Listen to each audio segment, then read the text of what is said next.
Welcome to the JAMODI podcast, where we interview coaches and leaders to find out not just what they do, but how they do what they do. Becoming the best version of ourselves is JAMODI, just a matter of doing it. How does culture drive performance? Okay, that culture is totally it's a new word in our basketball world, but I think it's a great one in terms of it defines what you believe, what your goals are, and what your philosophy is, and your way to get there. Our culture is defined by several key elements that we live out daily. One is respect. We are huge on respect for one another, for the officials, definitely for the opponents. And obviously that goes counter culture in our culture in the world where disrespect is honorable and expected. And the second thing that's been huge in our culture is, and obviously this one is universal in college basketball, and that is just maximum effort. And I know that sounds so nice and easy to say, but it's just not the way the game's being played at lower levels. And then all of a sudden kids hit the college level and the coaches get fired for losing. And I always ask them, how many summer coaches get fired for losing? You ever heard of one? Of course, they never have heard of one. And I think that's the starting point for them to realize this is a whole different world they've got into. And I think you can go in virtually every college gym in America, and maximum effort is going to be out there dealt with almost every single day by every single coach. But the next one is really big that I think that the kids really struggle with. And I'm not going to talk a whole lot about how they got to this point, but just no self-pity. Self-pity, I think, is just consuming our victim mentality in America to the point where every we've got, it's 300 million people who are victims in America, and it hits all ages and everything. But when it comes on to basketball court, self-pity instantly short circuits all the progress that we need to make, because it is so individualistic. It's all about a person thinking for themselves. It's just totally against everything about teamwork and being a team. Next one is huge. It's focus in the moment, and this one's and every one of these things we're going obviously is, as a coach, it's a reflection of you. This way I put it: if I see the players, whatever I see the players doing, acting, thinking, that's just a reflection of me. If they're disorganized, well, that's because I'm disorganized that particular day, that particular time. If I'm not motivated and happy to be at the gym, it's going to show in them instantly. So focus on the moment where you forget the past. It's so easy to fall in the pattern of these kids so bad this year. Last year we were great, and I know that's a huge one. Like for you lost your major player, best one you ever had, and now did he sign with SMU? Is that correct? Yeah, he's going to play at SMU, which is really cool. Yeah. But anyway, we can always focus on the past or worry about the future. And it's just the hardest thing to do is focus on the moment, going out there on the floor and focusing on what we have to accomplish that day. Obviously, the kids fall into that where they're thinking about everything in the world except improving as a basketball team when they come on practice. And the last one is probably our most important one for our culture, and that is overcoming adversity. And that's just something that we have to dwell on every day. In all five of those things, I have to bring my maximum effort, and trust me, it's hard to be respectful sometimes to kids who are disrespectful in their own world. So every one of those five, I have got to model those myself. Because there's so much gold there with those five pieces.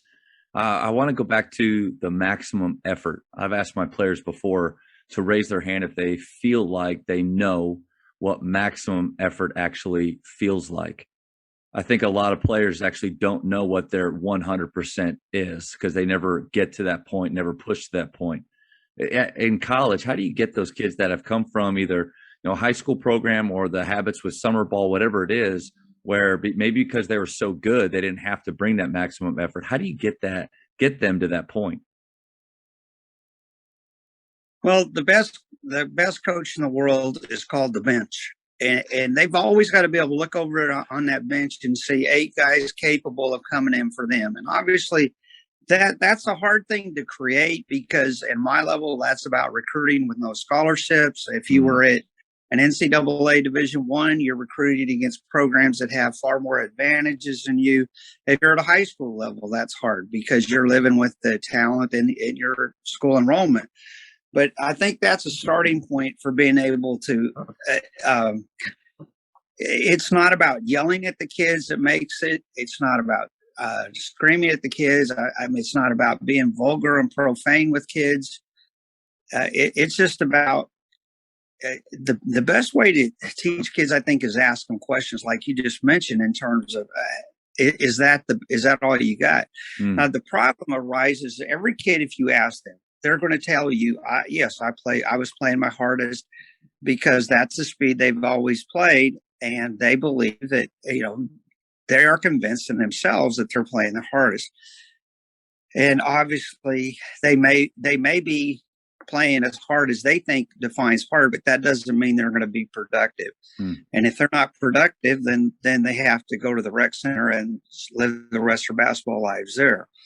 But it's a daily journey, and there's no great secret on how to improve the maximum effort problem without having tremendous competition for every minute that kids play. And so, but it is an issue, and I think you have to have a kind of balance. Sometimes you run them extra, and sometimes you make them go sit out. It's got to have kind of all spectrums of the problem, how to deal with it. And the other thing that's hard on maximum effort is as dealing with, okay, I have 16 kids on this floor today, and I've got some kids that their score would be 90% on maximum effort, and I've got other kids that are at 60, and then there's some guy over there, he's going 35% today. And so it's a challenge dealing with 16 different people, and at the same time dealing with the team situation. And that comes into knowing the kids. Some kids, the nicest thing, the happiest thing you could do to them is tell them to go sit down. And then the other problem is if you put them out there to make them run for not having maximum effort, well, the kids that are already loafing, they're just going to loaf on that too. And unless of course you put the clock to it. And that brings up another point for creating adversity and creating the maximum effort situation is just, we use the clock all the time. Everything that we're doing, they're competing. They're typically they're competing against one another. They're competing against themselves in terms of previous performances on various things, and they're also competing against the time situation. And I think the clock is like an additional coach that you have in your program. If I was at a full ride program with 15 full scholarships, I would have a manager, extremely dependable, student assistant, we would call him. He's over there on the clock, and where we're on that clock the whole practice long. We run the shot clock during the scrimmage situations, game clock, and throughout everything, make every practice just as much of a game feel as possible. And that's just another part of judging their maximum performance.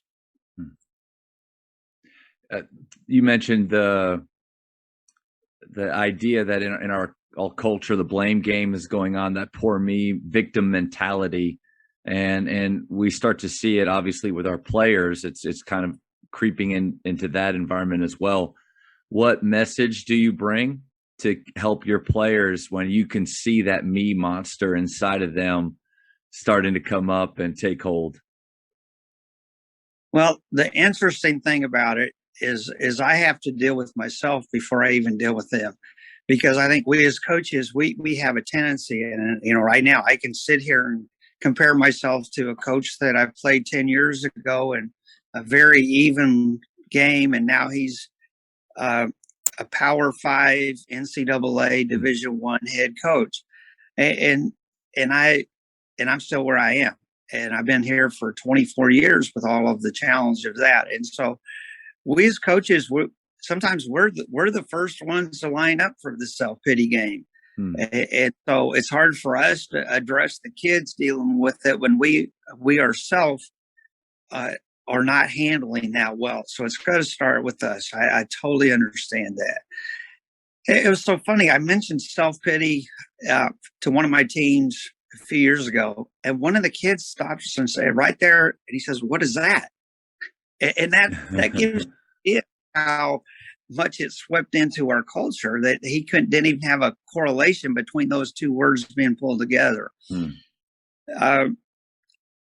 But I think the best is was the self-pity thing. This is one of those things you have to deal with directly, individually, face to face. It's not like you talk to your whole team and give them a speech about self-pity. And it's fixed. Because the humor, yeah, it'll be fixed. Yeah, just one speech. Give to the kids. They're going to sit there and enjoy it and love it because they're not running at the moment. And coaches who talk the longer, that's great. They just love that. Keep going. I'm taking a 6-minute physical and emotional and mental vacation and nap. But self-pity it's got to be dealt with because we have to deal with it. And the biggest thing I think we have to sell with kids is just the first issue that habit of self-pity is the first step towards self-destruction. Because all of a sudden you're headed down, your focus is affected, your effort's going to be affected, your self-confidence, self-esteem, everything's going to be affected if you start going down that road. I would say the total antithesis of that is this: thankfulness. I mean, with our kids, we try to hit them all the time with, we're thankful we have a program. Half the community colleges in the United States don't have a program. And that's just something that and sometimes I'll even run across a video, a film that a kid has sent from me who's in a third world country trying to get here. And I'll pull that up and show the kids, okay, these kids are begging to come here. And I mean, I had one that I loved so much. It was probably 9th grade kids, and they were on a muddy outdoor court in Haiti or Dominican Republic, and it was just sobering. And they had puddles on their court in the mud, and they were out there shooting their layup line. And thankfulness is the first step that we all have to go through on the self-pity battle. Thank you for checking out today's episode. Please take a moment to subscribe to this podcast, share it with your fellow coaches, and find us on social media for what's coming up next on the JAMODI podcast. It's just a matter of doing it.